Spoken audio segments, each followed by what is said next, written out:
O que você faria se descobrisse que toda a sua vida foi construída sobre uma mentira? E se a pessoa que você decidiu ajudar, por pura compaixão, fosse a chave para desvendar um passado tão doloroso que poderia te destruir? Esta é uma história sobre segredos enterrados, a solidão que o dinheiro não pode curar, e uma revelação que prova que os laços mais fortes são forjados no fogo da adversidade. Prepare-se, pois o que está prestes a ouvir mudará sua percepção sobre destino e família para sempre. Aos 35 anos, Rafael Vasconcelos era o herdeiro de um império tecnológico. Ele vivia em uma fortaleza de vidro e concreto no coração do Morumbi, em São Paulo, um monumento à riqueza e ao isolamento. Seus pais haviam partido em um trágico acidente de helicóptero quando ele tinha apenas 20 anos, deixando-o com uma fortuna incalculável e um silêncio ensurdecedor. Cada cômodo da mansão, com suas obras de arte minimalistas e móveis de design, ecoava a ausência de calor humano. Em contraste, nas ruas frias do centro da cidade, Helena, uma senhora de 70 anos, lutava pela sobrevivência. Expulsa de um pequeno apartamento após a morte do marido, ela se viu sem ninguém, carregando apenas as memórias de uma vida que parecia pertencer a outra pessoa. Seu passado era uma galeria de sonhos desfeitos e um segredo que ela protegia com o pouco de força que lhe restava. Dois mundos opostos, prestes a colidir de uma forma que nenhum deles poderia prever. O ronco do motor de seu carro esportivo importado era o único som que quebrava a monotonia da noite de Rafael. Ele dirigia sem rumo pelas avenidas de São Paulo, uma tentativa fútil de escapar do vazio que o consumia em sua mansão. As luzes da cidade borravam-se através do para-brisa, um espetáculo de neon que não conseguia iluminar sua escuridão interior. Foi então, em uma rua secundária perto da Praça da Sé, que ele a viu. Sob a luz amarelada de um poste, uma senhora, frágil e encurvada, remexia uma lixeira. Havia uma dignidade em seus movimentos, uma delicadeza que contrastava brutalmente com a crueza da cena. Algo no peito de Rafael se moveu, uma pontada de uma emoção que ele não sentia há anos. Compaixão. Sem pensar, ele encostou o carro, o motor de luxo soando quase obsceno naquela paisagem de abandono. Ele observou por um instante, o coração batendo forte, sentindo-se um intruso, um espectador de uma dor que ele mal podia compreender. Rafael desceu do carro, o som de seus sapatos caros no asfalto irregular, chamando a atenção da mulher. Ela se encolheu, o rosto vincado pela preocupação e pelo cansaço, esperando uma repreensão ou algo pior. Ele se aproximou devagar, com as mãos visíveis. "Senhora, me desculpe incomodar", ele disse, a voz mais suave do que o habitual. "A senhora está bem? Precisa de ajuda?" Helena o encarou com olhos que já tinham visto de tudo. Desconfiança era seu escudo. "Estou bem, moço. Apenas procurando algo para comer." Ela respondeu, a voz rouca, mas firme. Havia nela uma força que desmentia sua aparente fragilidade. Rafael sentiu um nó na garganta. Ele, que tinha chefes particulares e jantares de luxo, estava diante de alguém cuja próxima refeição dependia do acaso e do lixo. "Por favor", ele insistiu, abrindo a carteira. "Deixe-me comprar um jantar para a senhora. Tem um bom restaurante aqui perto." Ela hesitou, o orgulho lutando contra a fome. Mas havia algo naqueles olhos jovens, uma sinceridade que a desarmou. Ela assentiu lentamente, um gesto mínimo que mudaria o curso de suas vidas. O trajeto até a mansão foi feito em um silêncio denso. Helena olhava pela janela, observando os bairros mudarem, a pobreza dando lugar a muros altos e câmeras de segurança. Para ela, era como atravessar um portal para outro universo. Quando os portões automáticos se abriram, revelando a imponente fachada da casa de Rafael, ela prendeu a respiração. Era maior e mais luxuosa do que qualquer lugar que já vira. Rafael estacionou na vasta garagem e a conduziu para dentro. Eu sei que parece muito, ele disse, percebendo o choque em seus olhos. Mas, por favor, não se sinta intimidada. Eu moro sozinho aqui. É silencioso demais. Ele a levou até a cozinha, um espaço amplo e moderno, e preparou-lhe um prato de comida quente.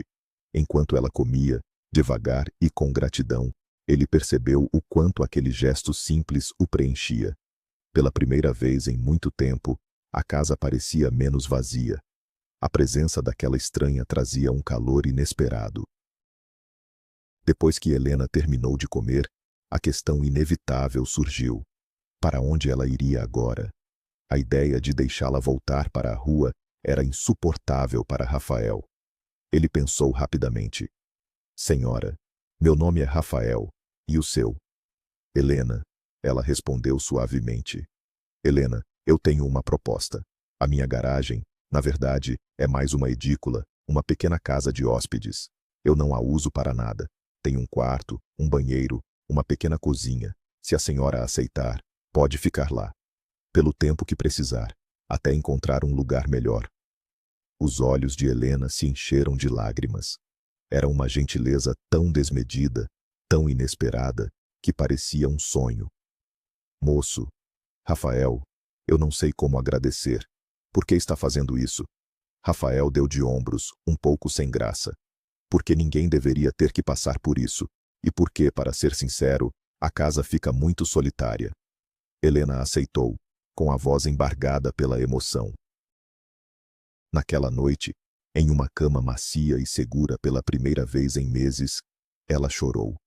Eram lágrimas de alívio, de gratidão, mas também de uma tristeza antiga que teimava em não desaparecer. Os primeiros dias foram de adaptação. Helena, com seu orgulho inabalável, insistia em manter a edícula impecável e tentava ajudar nas tarefas do jardim, apesar dos protestos de Rafael. Ele, por sua vez, descobriu uma nova rotina. Começou a tomar seu café da manhã no jardim, apenas para poder trocar algumas palavras com ela. Descobriram afinidades surpreendentes. Helena tinha um conhecimento profundo sobre botânica, e logo as roseiras de Rafael, antes negligenciadas, começaram a florescer sob seus cuidados. Ele falava sobre a pressão dos negócios, a complexidade do mercado de tecnologia, e ela o ouvia com uma atenção genuína, oferecendo perspectivas simples, mas sábias. Aos poucos, a barreira entre o milionário e a senhora desabrigada foi se desfazendo, dando lugar a uma amizade sincera e improvável. O silêncio da mansão começou a ser preenchido por conversas e, ocasionalmente, pelo som suave de Helena cantarolando uma velha canção de bossa nova enquanto cuidava das plantas. Numa tarde chuvosa, Rafael encontrou Helena sentada na varanda da edícula, com um pequeno caderno no colo. Ela desenhava com um pedaço de carvão que encontrara no jardim. Ele se aproximou em silêncio, curioso. No papel, um retrato incrivelmente detalhado de um dos pássaros que visitavam o jardim tomava forma. As linhas eram precisas, cheias de vida e emoção. Rafael ficou chocado com o talento que via. Helena, isso é inacreditável. Você é uma artista? Ela se assustou, fechando o caderno rapidamente, como se tivesse sido pega fazendo algo errado. Ah, isso não é nada, Rafael. Apenas um passatempo antigo, coisa do passado. A forma como ela disse passado foi carregada de um peso que ele não conseguiu ignorar. Havia uma história ali, uma paixão abandonada. A curiosidade de Rafael foi aguçada. Quem era aquela mulher que cuidava de suas flores com a mesma delicadeza com que traçava linhas em um papel e que escondia um talento tão extraordinário? A descoberta do talento de Helena acendeu algo em Rafael. Ele sentia que precisava entender mais sobre a vida dela. Certa noite, movido por um impulso, ele pesquisou o nome completo dela na internet, que ela havia lhe dado para um cadastro de emergência. Os resultados foram escassos. Mas um link chamou sua atenção. Um artigo antigo, de mais de 20 anos, de uma revista de arte. A matéria falava de uma jovem e promissora pintora, Helena Matos, aclamada por sua técnica inovadora e pela profundidade emocional de suas telas. Havia uma foto dela, jovem e vibrante, ao lado de um de seus quadros. Rafael olhou da foto na tela do computador para a senhora que agora vivia em sua edícula. Eram a mesma pessoa. A artista que a crítica chamava de a nova voz da pintura brasileira era a mesma mulher que ele encontrou revirando o lixo. A pergunta ecoou em sua mente, mais forte do que nunca. O que aconteceu com você, Helena? Com a aproximação do aniversário de Helena, que ele descobriu por acaso em uma conversa, Rafael decidiu que precisava fazer algo especial. Ele queria vê-la feliz, queria mostrar que se importava. Secretamente, ele começou a planejar uma pequena festa surpresa. Mas seu presente principal seria outro. Ele foi a uma loja de artigos para artistas e comprou o melhor material que o dinheiro podia pagar. Telas de linho, tintas a óleo importadas, pincéis de todos os formatos e um cavalete de madeira nobre. Ele montou tudo na edícula, transformando um canto do pequeno espaço em um mini estúdio. Ele queria dar a ela a chance de reencontrar a paixão que fora forçada a abandonar. Era mais do que um presente. Era um convite para que ela voltasse a ser quem era. A expectativa do que aquele gesto poderia despertar nela o deixava ansioso e esperançoso. No dia do aniversário, Rafael a chamou para a edícula sob um pretexto qualquer. Quando Helena entrou e viu o estúdio montado, com uma fita vermelha em volta do cavalete, ela parou, sem palavras. Seus olhos percorreram as telas em branco, as bisnagas de tinta coloridas, o cheiro familiar de óleo de linhaça enchendo o ar. Era um aroma que ela não sentia há décadas, um fantasma de uma vida passada. As lágrimas vieram, silenciosas e incontroláveis. Ela se virou para Rafael, o rosto molhado. Eu não posso, sussurrou ela, a voz embargada. Não depois de tudo. Depois de tudo o quê, Helena? Ele perguntou gentilmente, aproximando-se. Você tem um dom. Não deixe que o passado o roube de você para sempre. Ele a abraçou. Um gesto de conforto e encorajamento. Naquele abraço, Helena sentiu uma rachadura se abrir na muralha que construíra ao redor de seu coração. Talvez, apenas talvez, ela pudesse tentar novamente. Aos poucos, Helena começou a pintar. No início, seus traços eram hesitantes, as mãos trêmulas pela falta de prática e pelo peso das memórias. Mas dia após dia, a confiança retornava. Ela pintava paisagens da sua infância, o jardim da mansão, mas principalmente pintava emoções. Suas telas eram um turbilhão de cores, ora sombrias e densas, ora luminosas e cheias de esperança. Rafael a observava à distância, maravilhado com a transformação. A pintura parecia rejuvenescer Helena, trazendo de volta um brilho aos seus olhos. Ele via a dor, a saudade e a resiliência ganhando forma naquelas telas. Certa noite, ele a encontrou chorando em frente a um quadro recém-terminado. Era um retrato de uma jovem mulher, incrivelmente parecido com a própria Helena, mas com um olhar perdido. É a minha filha, Lia, ela disse, a voz quebrada. Eu não a vejo há tanto tempo. Foi a primeira vez que ela mencionou uma filha. O mistério de seu passado se aprofundava. Rafael sentiu que precisava agir. O talento de Helena era grande demais para ficar escondido nos fundos de sua mansão. Ele usou seus contatos e sua influência para conversar com o dono de uma prestigiada galeria de arte no bairro dos Jardins. Mostrou fotos das obras de Helena. O galerista ficou impressionado e imediatamente ofereceu uma exposição individual para a artista misteriosa. Quando Rafael contou a novidade a Helena, ela ficou apavorada. Expor? Para todo mundo ver? Não, Rafael, eu não posso. E E se ele me encontrar? O medo em sua voz era palpável, quase físico. Ele quem, Helena? Quem você teme tanto? Ela balançou a cabeça, incapaz de dizer o nome. Você não entende. Há pessoas que é melhor deixar no passado. A recusa dela, movida por um terror profundo, só fez Rafael ficar mais determinado. Ele não ia apenas ajudá-la a redescobrir sua arte. Ele ia ajudá-la a confrontar seus demônios, quem quer que eles fossem. Com muita paciência e persuasão, Rafael finalmente a convenceu. Ele prometeu que estaria ao seu lado, que garantiria sua segurança.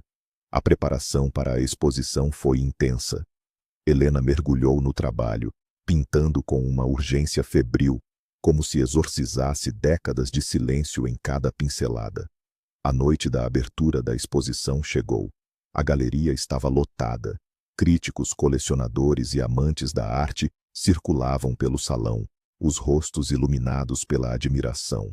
Helena, usando um vestido simples que Rafael lhe dera de presente, sentia-se um peixe fora d'água, mas ao ver as pessoas maravilhadas com suas obras, um sentimento de orgulho começou a brotar. De repente, um homem de meia idade se aproximou. Helena, Helena Matos, é você mesmo?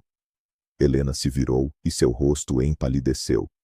Tiago, ela sussurrou. Era um antigo colega da Escola de Belas Artes, agora um renomado crítico. Eu não acredito, disse Tiago, os olhos brilhando. Eu soube que você tinha desaparecido. O que aconteceu? Seu talento é ainda mais poderoso agora. A presença de Tiago, uma ponte para seu passado, deixou Helena abalada.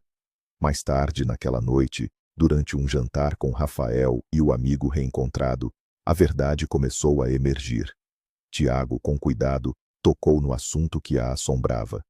Helena, eu sempre soube que sua interrupção na carreira não foi voluntária. Tinha a ver com o Eduardo, não tinha? Eduardo Salles. Ao ouvir o nome, Helena estremeceu violentamente. Rafael colocou uma mão protetora sobre a dela. Quem é Eduardo? Ele perguntou, a voz firme. Tiago suspirou. Eduardo era um colecionador de arte, charmoso, influente e perigoso. Ele ficou obcecado pela Helena e pelo talento dela. Controlava cada aspecto da vida dela. Com a voz trêmula, Helena finalmente começou a falar. Ela contou sobre o relacionamento abusivo, sobre como Eduardo a isolou, a manipulou e, por fim, a ameaçou quando ela tentou escapar. Ele jurou destruir sua carreira e sua vida se ela o deixasse. O que ela não contou ainda era a parte mais sombria daquela história. A história de Helena acendeu uma fúria fria em Rafael. Ele prometeu a si mesmo que Eduardo pagaria por tudo o que fez. Com a ajuda de Tiago, eles descobriram que Eduardo Salles ainda era uma figura proeminente no mundo da arte, conhecido por sua coleção impecável e por organizar leilões de caridade. Tiago revelou algo ainda mais chocante. Por anos, circularam rumores de que Eduardo estava envolvido em um esquema de falsificação de obras de arte, mas ninguém nunca conseguiu provar. Ele usava seu charme e reputação para vender cópias a colecionadores desavisados. Naquele momento, um plano começou a se formar na mente de Rafael. A próxima grande aparição pública de Eduardo seria em um leilão beneficente na semana seguinte. Seria o palco perfeito para a confrontação. Eles iriam expô-lo, não apenas pelo que fez a Helena, mas por suas fraudes. A arte, que um dia foi a fonte da dor de Helena, seria agora sua arma para a justiça. A noite do leilão chegou, carregada de tensão. O evento acontecia em um salão luxuoso do Museu de Arte de São Paulo, o MASP. Helena, acompanhada por Rafael e Tiago, sentia o coração bater descontroladamente. Ver Eduardo novamente depois de tantos anos era aterrorizante. Ele estava lá, no centro do salão, sorrindo, apertando mãos, a personificação do poder e da arrogância. Quando seus olhos encontraram os de Helena, seu sorriso vacilou por uma fração de segundo. Ele se aproximou, o desprezo mal disfarçado. Helena, que surpresa desagradável. Pensei que estivesse morta. Eu sobrevivi, Eduardo, disse ela, a voz mais firme do que esperava. Rafael se interpôs entre eles. Fique longe dela, Salles. Sua festa acabou. Eduardo riu, um som seco e desdenhoso. E quem é você? O novo protetor dela. Ela sempre teve um talento para encontrar tolos. A calma de Eduardo era irritante, mas Rafael sabia que o jogo estava prestes a virar. Tiago, discretamente, sinalizou que tudo estava pronto. No auge do leilão, quando Eduardo subiu ao palco para apresentar a peça principal da noite, um suposto quadro raro de um mestre modernista, Tiago interrompeu o evento. Senhoras e senhores, peço desculpas pela interrupção, mas antes de darem seus lances, vocês precisam saber a verdade sobre a arte do senhor Eduardo Salles. Telões, previamente instalados por Rafael, se acenderam ao redor do salão. Neles, apareceram imagens de obras de arte, lado a lado. De um lado, as originais. Do outro, as falsificações vendidas por Eduardo. Tiago, com um microfone na mão, começou a apresentar as provas irrefutáveis de fraude que ele vinha coletando há anos. Laudos de peritos, depoimentos de vítimas, extratos bancários. Um murmúrio chocado percorreu a multidão. Eduardo, no palco, ficou pálido, a máscara de confiança se despedaçando. Ele tentou negar, gritar que era uma calúnia, mas as evidências eram esmagadoras. A polícia, já alertada por Rafael, entrou discretamente no salão. O império de Eduardo Salles estava ruindo diante de todos. Enquanto o caos se instalava e Eduardo era detido pela polícia, Helena sentiu um peso imenso ser retirado de seus ombros. Aquele homem, que assombrou seus pesadelos por décadas, estava finalmente sendo levado, desmascarado e humilhado. Ela respirou fundo, o ar parecendo mais puro, mais leve. Rafael a abraçou com força. Acabou, Helena. Ele nunca mais vai te machucar. As lágrimas que escorriam pelo rosto dela não eram de tristeza, mas de libertação. Pela primeira vez em mais de 20 anos, ela se sentia verdadeiramente livre do passado. Olhando para Rafael, seu protetor, seu amigo, ela sentiu uma onda de gratidão tão intensa que doía. Ele não só a salvou das ruas, mas também a ajudou a reconquistar sua vida, sua arte e sua dignidade. Mas a jornada dela ainda não estava completa. Havia uma última peça do quebra-cabeça, a mais importante de todas: encontrar sua filha, Lia. Com a ameaça de Eduardo neutralizada, Helena finalmente se sentiu segura para procurar por Lia. Ela contou a Rafael que, ao fugir, teve que deixar a filha, então, uma jovem adulta, para trás, para protegê-la da fúria de Eduardo. Elas perderam o contato, e com o passar dos anos, a distância se tornou um abismo. Rafael não hesitou. Ele contratou os melhores investigadores particulares do país. Foram semanas de buscas angustiantes, seguindo pistas frias e becos sem saída. Helena vivia em um estado de ansiedade e esperança, rezando a cada telefonema. Finalmente, a notícia chegou. Lia foi encontrada. Ela vivia em uma cidade tranquila no interior de Minas Gerais, era professora e tinha sua própria família. A notícia foi um misto de alegria e pavor para Helena. E se Lia a odiasse por tê-la abandonado?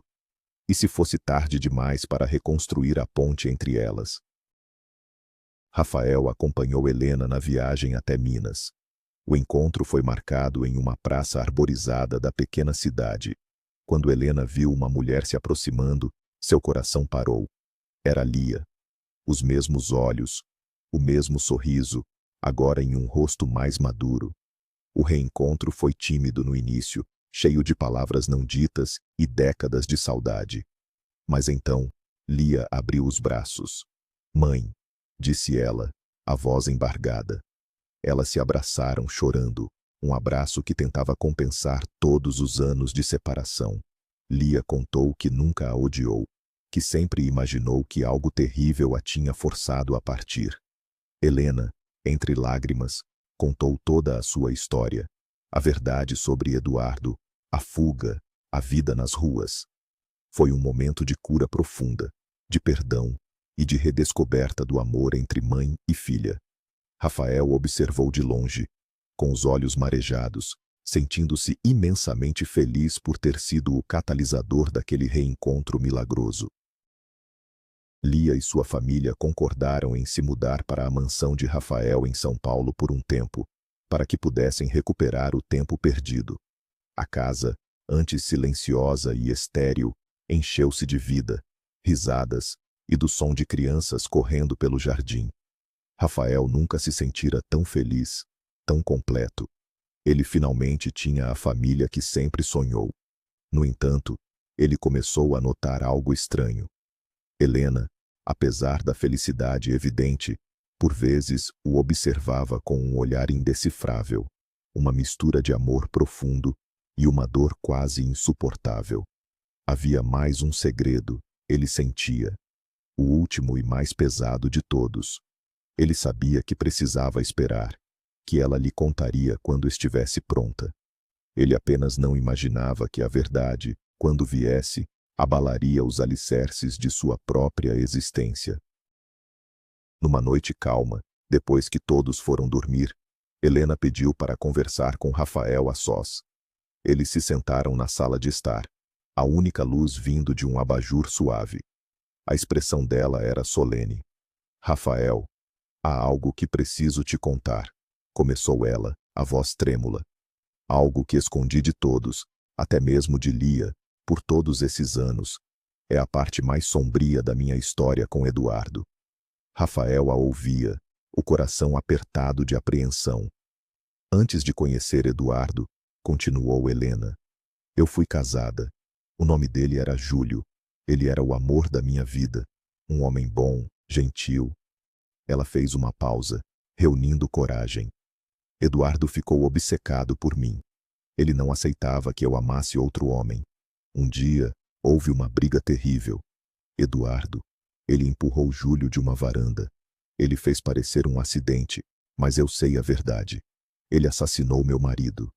Um calafrio percorreu a espinha de Rafael. O monstro que ele ajudou a prender era ainda pior do que imaginava. Rafael estava chocado, tentando processar a crueldade do que acabara de ouvir. Ele segurou a mão de Helena, que tremia incontrolavelmente. Helena, eu sinto muito. Eu não consigo nem imaginar. Mas ela o interrompeu, os olhos fixos nos dele, cheios de uma urgência desesperada. Não, Rafael, você não entende. Não é só isso. Depois que Júlio morreu, Eduardo me ameaçou. Ele disse que se eu não ficasse com ele, se eu não abandonasse tudo, ele faria mal a outra pessoa, a pessoa mais importante da minha vida. As lágrimas escorriam livremente pelo rosto dela agora. Eu estava grávida, Rafael, grávida de Júlio. Eu tive um filho, um menino lindo. Rafael sentiu o mundo girar. A história era devastadora, mas ele não entendia por que ela o olhava daquele jeito, como se suas palavras fossem destinadas a ele de uma forma terrivelmente pessoal. O que ela estava tentando dizer? Helena respirou fundo, o som cortando o silêncio da sala. Para proteger meu filho da maldade de Eduardo, eu tive que tomar a decisão mais difícil da minha vida. Eu o entreguei para uma família boa e rica, que poderia lhe dar segurança e um futuro que eu não podia mais oferecer. Eu forjei documentos, criei uma história, a história de um casal que morreu em um acidente e deixou um filho órfão. O coração de Rafael começou a bater tão forte que ele podia ouvi-lo nos ouvidos. As palavras ecoavam em sua mente, a história de sua própria vida. O acidente, a orfandade, a fortuna herdada. Tudo se conectava de uma forma impossível, aterrorizante. Ele olhou para Helena, para o rosto banhado em lágrimas, e o reconhecimento o atingiu como um raio. Um reconhecimento que não vinha da lógica, mas de um lugar profundo e instintivo em sua alma. A família que o criou eram seus tios distantes, que não podiam ter filhos. Eles prometeram amá-lo como se fosse deles. Continuou Helena, a voz quase um sussurro. Eles eram os Vasconcelos. Eles te deram o nome de Rafael. O ar saiu dos pulmões de Rafael. O chão parecia ter desaparecido sob seus pés. A mulher que ele resgatou da rua, a artista talentosa, a amiga que preencheu seu vazio, era sua mãe. A história de seus pais, a tragédia que definiu sua vida, era uma mentira criada para salvá-lo. Ele olhou para suas próprias mãos, depois para o rosto dela, buscando traços de semelhança que ele nunca se dera ao trabalho de procurar. E ele os viu, nos olhos, na forma do rosto. Como ele nunca percebeu. Tudo fazia um sentido terrível e milagroso ao mesmo tempo. Ele não era órfão. Ele nunca esteve sozinho. O silêncio que se seguiu foi preenchido por décadas de dor, saudade e amor reprimido. Rafael não sentia raiva, não sentia traição. Sentia apenas uma avalanche de emoções que o deixou paralisado. Ele pensou em seu pai, Júlio, o homem que ele nunca conheceu, assassinado por pura maldade. Pensou no sacrifício de sua mãe, que abriu mão de seu próprio filho para mantê-lo a salvo, sofrendo em silêncio por todos esses anos. Toda a solidão que ele sentiu ao longo da vida, toda a sensação de ser um estranho em sua própria casa, de repente, ganhou um novo significado. Era o anseio por uma verdade que ele não sabia que existia. Lentamente, como se estivesse se movendo debaixo d'água, ele se levantou e caminhou até ela. Helena o observava se aproximar, o rosto contorcido em agonia, esperando a rejeição que ela sentia que merecia. Mas Rafael não disse nada. Ele apenas se ajoelhou na frente dela, pegou seu rosto entre as mãos e olhou fundo em seus olhos. E então, ele a abraçou. Não como um amigo, não como um benfeitor, mas como um filho. Ele a abraçou com toda a força de uma vida inteira de saudade. Mãe, ele sussurrou contra o ombro dela, a palavra soando estranha e ao mesmo tempo perfeitamente correta em seus lábios. Você me encontrou. Helena desabou em soluços, um choro catártico que lavava a alma de 35 anos de segredos e sofrimento. Ela o abraçou de volta, sentindo o calor do filho que ela pensou ter perdido para sempre. Naquele momento, naquela sala silenciosa, dois destinos quebrados finalmente se tornaram um só. Nos dias que se seguiram, a verdade foi revelada a Lia. O choque inicial deu lugar a uma compreensão profunda e a uma alegria ainda maior. Ela não apenas reencontrou a mãe, mas também ganhou um irmão. A mansão, antes um símbolo de riqueza e solidão, transformou-se em um verdadeiro lar.